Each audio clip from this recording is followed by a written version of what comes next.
Salut tout le monde et bienvenue à cette deuxième capsule de votre cours de programmation orientée objet.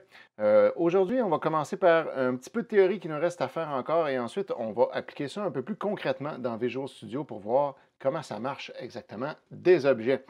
Donc d'abord, trois grands principes de la programmation orientée objet. Ces principes-là sont des fonctionnalités spécifiques au langage orienté objet. Je vais vous en énumérer trois, mais on va en expliquer seulement un. Les deux autres viendront dans des chapitres subséquents. Le premier, c'est l'encapsulation, puis en fait, ça donne bien parce que j'en ai déjà parlé, j'ai juste pas nommé directement et donné la définition exacte. Mais l'encapsulation, c'est donc ce qui permet d'exposer les fonctionnalités d'un objet, donc son interface, montrer voici ce que l'objet peut faire, tout en cachant les structures de données et les détails d'implémentation, c'est-à-dire qu'on cache les données, les attributs, la façon dont c'est gardé en mémoire dans l'objet et comment tout ça fonctionne. On fait juste dire voici des fonctions que tu peux utiliser pour utiliser notre objet.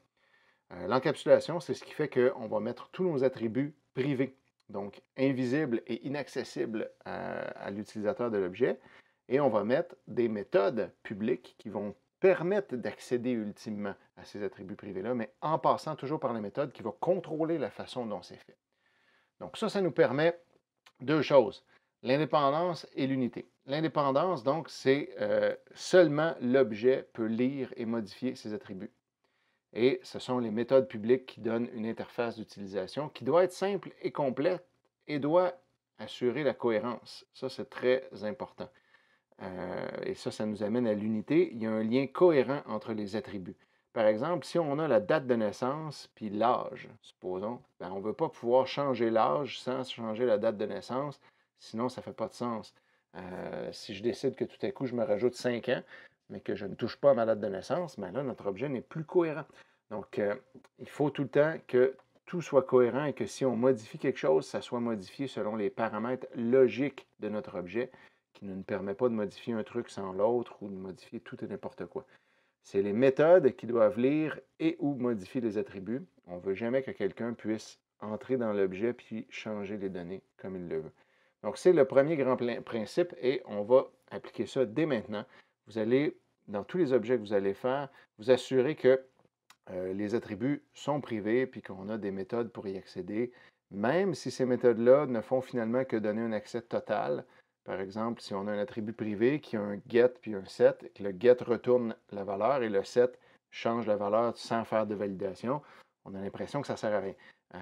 Mais c'est simplement parce que plus tard, on pourrait décider de modifier l'une ou l'autre de ces méthodes-là pour changer son fonctionnement et on ne veut pas que les utilisateurs de l'objet soient habitués d'aller directement dans l'attribut. Donc, on va toujours faire ça, excepté dans certains des exemples ici, je ne ferai pas ça pour alléger le tout, parce que sinon le code devient lourd dans les diapos PowerPoint, mais rappelez-vous que vous devriez toujours le faire. L'héritage, ce qui nous permet de généraliser des classes, on y reviendra. Le polymorphisme qui permet de passer d'une forme à une autre, on y reviendra aussi. Il y a deux chapitres spécifiquement pour ces deux principes-là, donc je ne vais pas perdre de temps à les expliquer maintenant parce que ça va être difficile à comprendre si on n'a pas tout ce qu'il faut pour arriver là. Un petit exemple simple en C++, de quoi ça a l'air une classe. Donc, le premier exemple C++ qu'on voit, bien, une classe, rappelez-vous, c'est un peu comme une structure. On écrit le mot classe, toujours en anglais évidemment, au lieu du mot struct, et ensuite on lui donne un nom.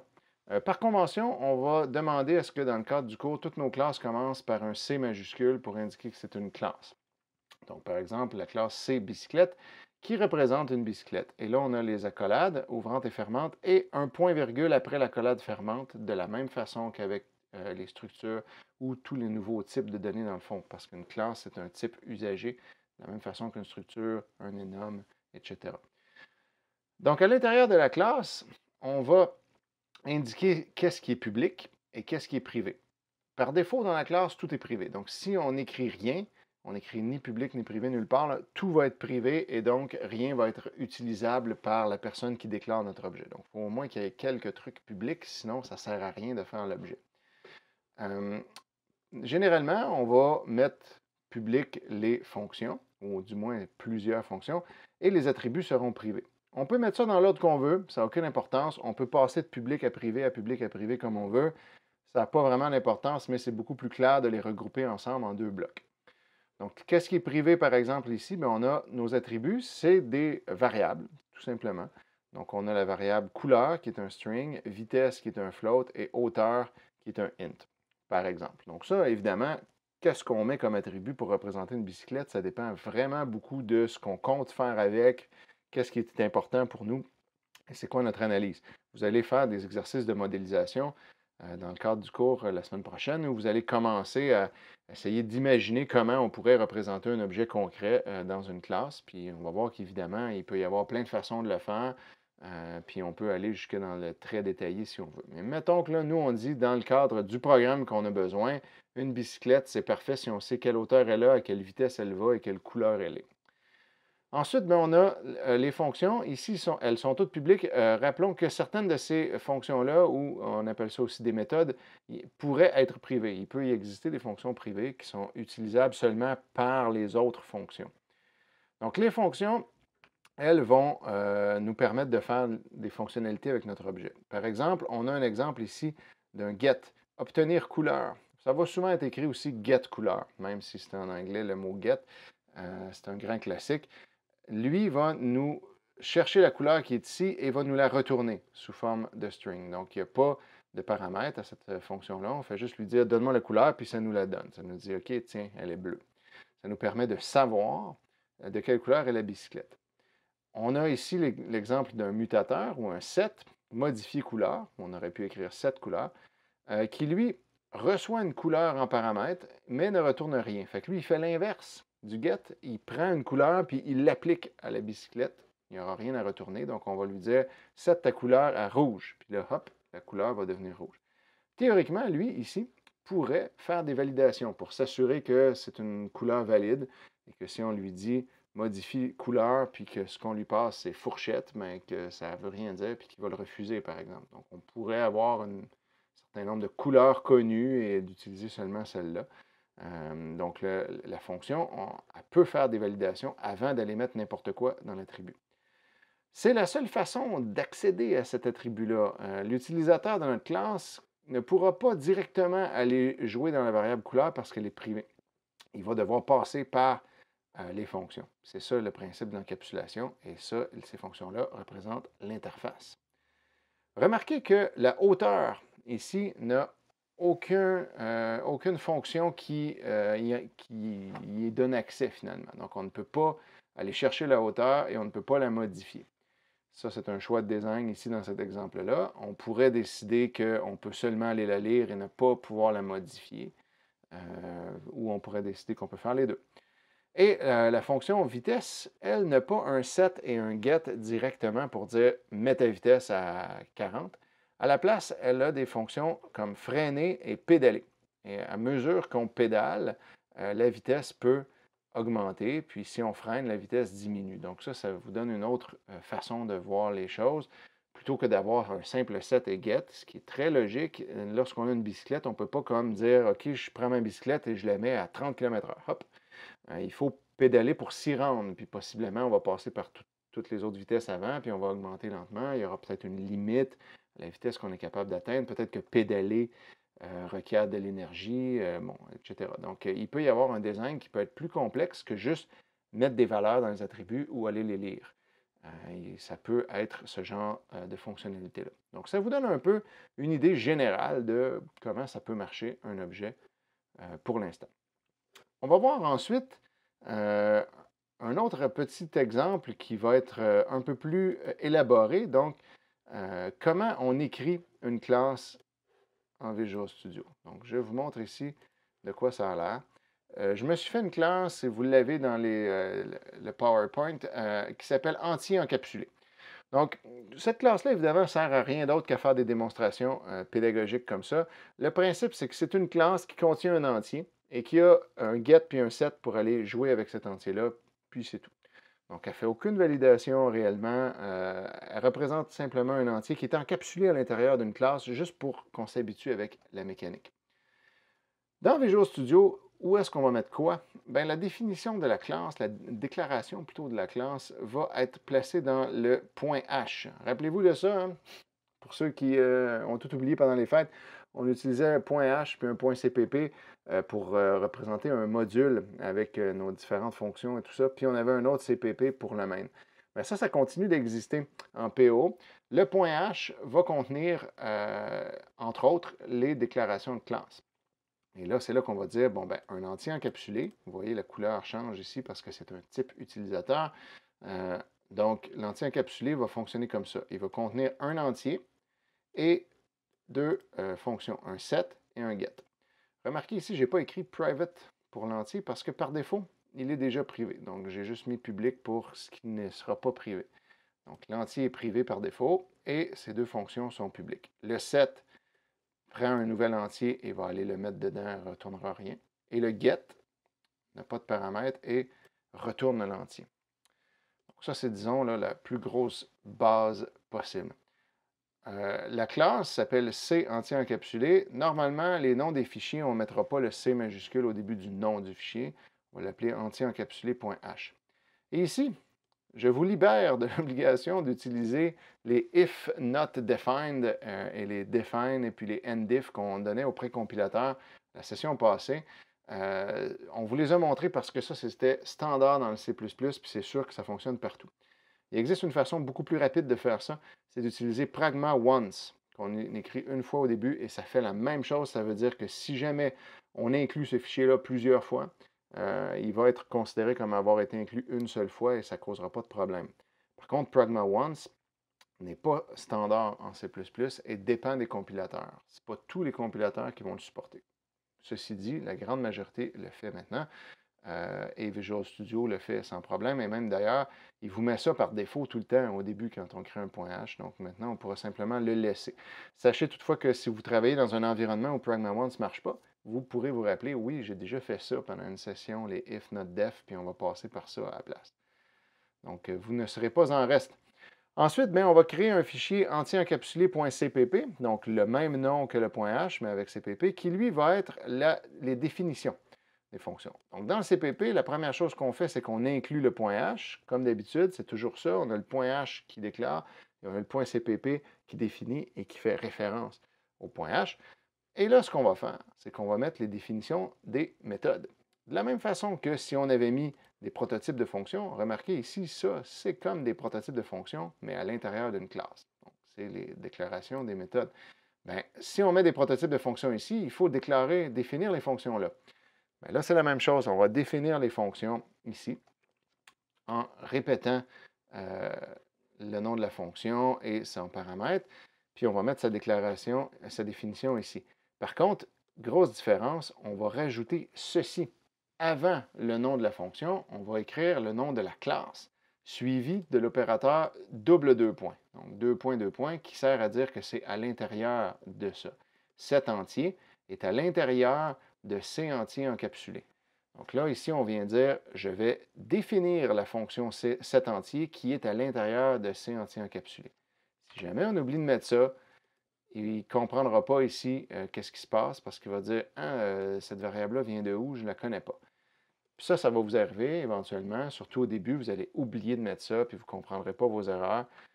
L'erreur, c'est souvent ça. Vérifiez que vous déclarez la fonction qui est à l'intérieur de la classe et non pas une autre fonction qui serait une fonction à l'extérieur de la classe qui porterait le même nom. Et là, le set entier, lui, il reçoit un nouvel entier.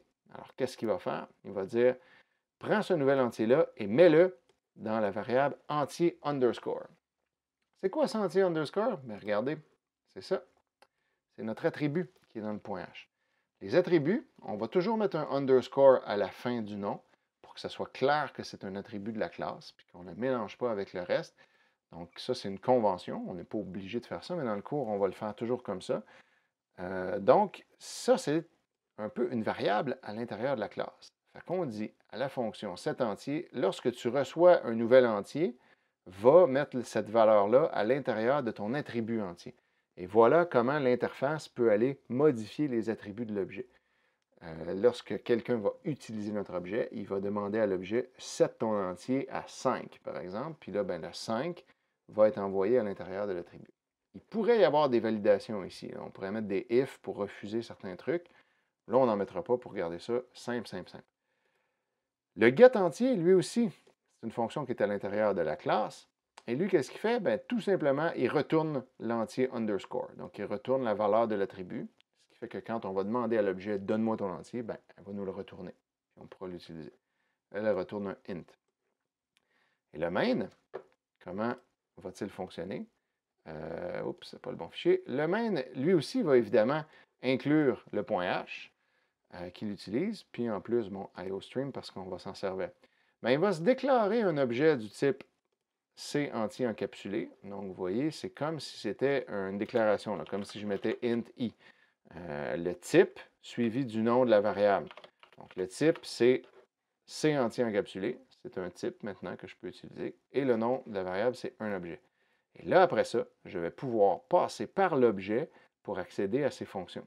Je vais pouvoir dire, par exemple, regardez ce qui arrive quand je l'écris. Si j'écris un objet et je mets un point, là, j'ai accès à getEntier ou à setEntier, qui sont les deux seules choses qui sont publiques à l'intérieur de mon objet.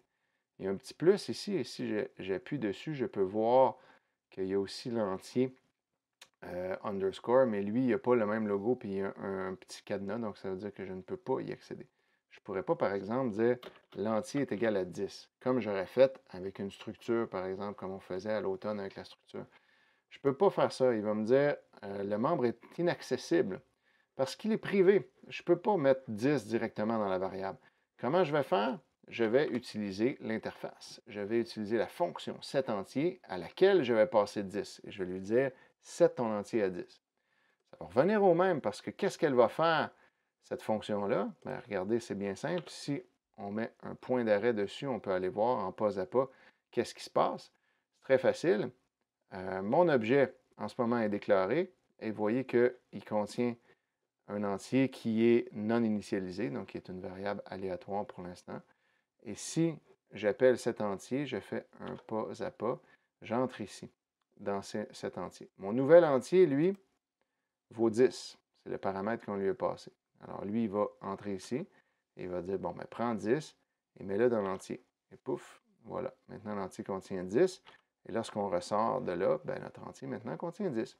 Donc, c'est juste un intermédiaire. C'est comme si c'était quelqu'un qui faisait le job pour nous, comme si on avait engagé un employé, puis on lui disait, tiens, toi, va mettre ça dans la variable, puis lui, il y allait. Nous, on ne peut pas y aller directement. Lui, il peut y avoir accès. Évidemment, là, c'est là que vous allez me dire, mais c'est lourd pour rien. Pourquoi pas juste mettre l'attribut public à ce moment-là? Parce qu'on pourrait vouloir empêcher l'utilisateur de mettre n'importe quoi. On pourrait décider qu'un entier, dans notre concept à nous, c'est entre 0 et 100 et rien d'autre. Donc là, on pourrait faire des validations. C'est souvent ce qu'on va faire. Même si on n'a pas à en faire parce qu'on décide que nous, ça va être tout va être permis, quand même, on va se forcer à créer un accesseur puis un mutateur comme ça, qui ne feront rien d'autre que faire l'intermédiaire tout bêtement, au cas où éventuellement il y ait des changements. Les logiciels qui auront utilisé notre objet seront déjà habitués d'utiliser des sets. Quand on veut aller chercher la valeur de l'attribut, on va faire un objet.getEntier. Lui, c'est une fonction qui n'a pas de paramètres, mais qui va nous retourner la valeur de l'entier, puis nous, on va l'afficher, tout simplement. Donc, si on fait ça, pas de surprise, quand on l'exécute, ça nous écrit le 10 qu'on a mis ici. Donc, le get va chercher la valeur du paramètre de l'attribut, et va nous la retourner, puis on va l'afficher. Donc voilà, c'est aussi simple que ça. Au début, ça a l'air lourd, il y a une mécanique à catcher puis à mettre en place, mais vous allez le faire tellement souvent que ça va devenir instinctif et très facile à suivre pour la suite des choses. Une chose que vous avez peut-être pas remarqué et que je vous montre là, il y a un mot-clé qui s'appelle const qui a été mis ici, par exemple. Si on revient voir dans ma fonction, dans ma classe, il y a le mot-clé const qui est là, après le getEntier. Il est tout seul après les parenthèses. C'est comme un mot pour conclure la déclaration. Puis après ça, dans le CPP, il est là aussi. Si je le mets à une place, il faut que je le mette dans l'autre. Le point H puis le point CPP doivent être pareils. À quoi il sert ce mot-clé-là? Le const sert à garantir que la méthode qui est déclarée ici ne modifiera pas les attributs.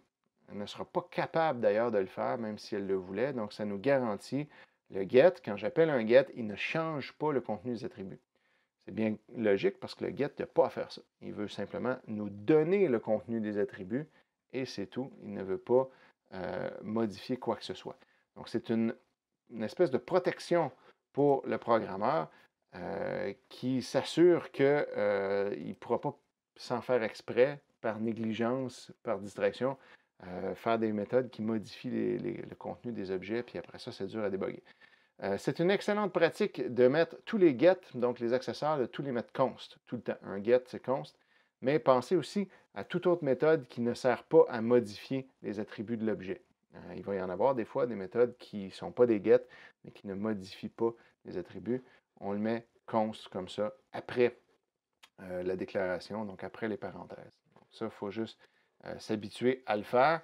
On va voir rapidement pourquoi, avec le temps, pourquoi c'est utile, puis pourquoi c'est important de le faire.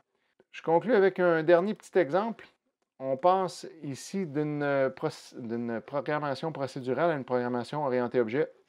J'ai un exemple très simple qui est procédural.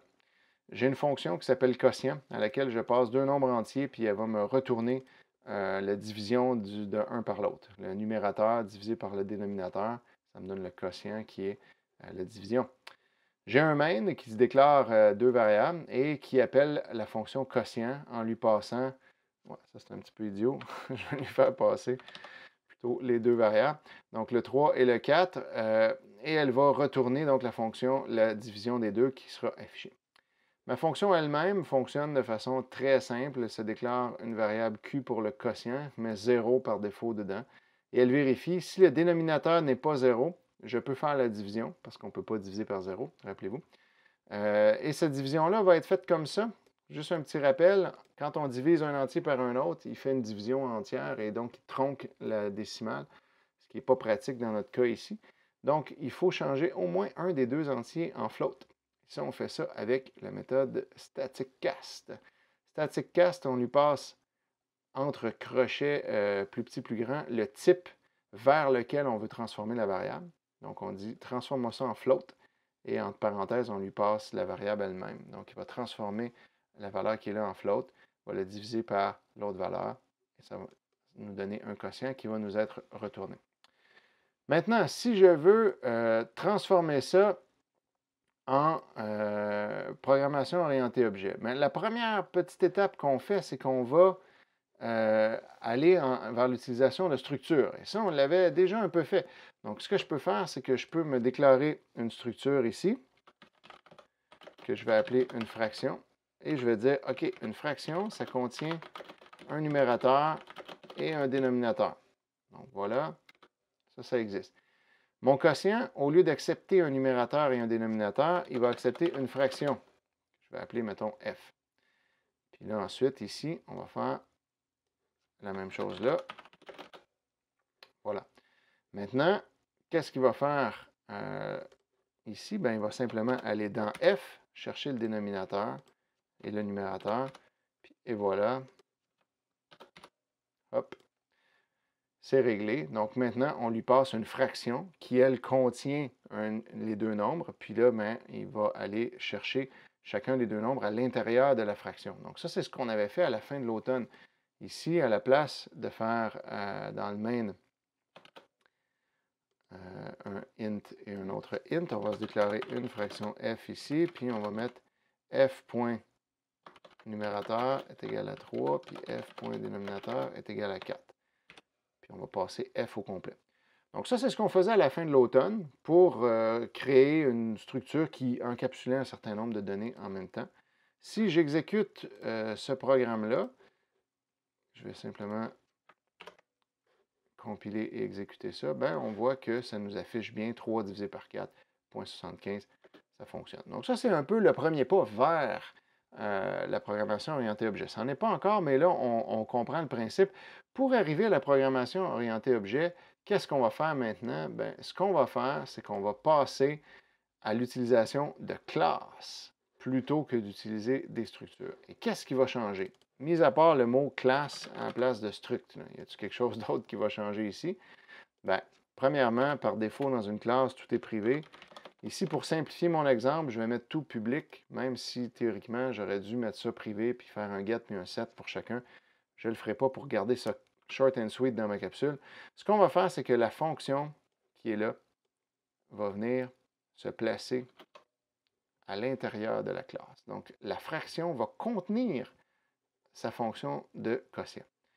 La grosse différence ici, c'est qu'on n'aura pas besoin de lui passer une fraction à cette fonction-là. On n'aura pas besoin de faire ça parce que la fonction quotient, elle a déjà accès à son numérateur et à son dénominateur. Puis là, c'est là que souvent les gens sont mélangés quand on commence la PO. La fonction qui est à l'intérieur de la classe a accès aux attributs de sa classe et elle devrait travailler uniquement avec les attributs de sa classe. On va demander à la fraction, toi, tu es une fraction, donne-moi ton quotient. Donne-moi pas le quotient d'une autre fraction que je te passe, donne-moi ton propre quotient. Chaque fraction est capable de faire son propre quotient et de nous le retourner. Donc, on va la mettre comme ça à l'intérieur de la classe.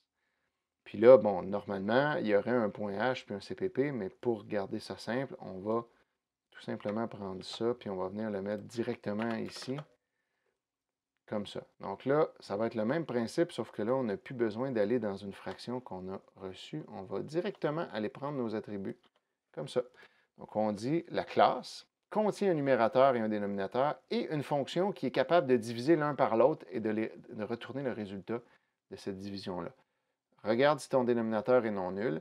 Si oui, transforme le numérateur en float, divise-le par le dénominateur et retourne le résultat ainsi obtenu. Et puis là, dans mon main, c'est beaucoup plus simple. J'élimine ça ici. Je me déclare une fraction et je vais simplement demander à la fraction, donne-moi ton quotient. Et je vais l'afficher. Et ça, lorsque je l'exécute, ça va me donner le même résultat que tout à l'heure, toujours 1,75. Donc, ça continue de fonctionner. Mais vous voyez le concept ici. Plutôt que d'avoir une fonction externe à laquelle on passe la structure pour qu'elle nous fasse la division, c'est la classe elle-même. C'est comme si c'était la structure elle-même qui contient ces données, mais contient sa fonction qui sert à produire son propre quotient à elle. Donc, on demande à la fraction, donne-moi ton quotient. Puis la fraction, en tant que bon objet bien fait, est capable de trouver son propre quotient et de nous le retourner. Elle n'a pas besoin qu'on lui passe quoi que ce soit pour ça. Elle se gère elle-même. Ça nous amène à la super joke de nerd de programmation orientée objet.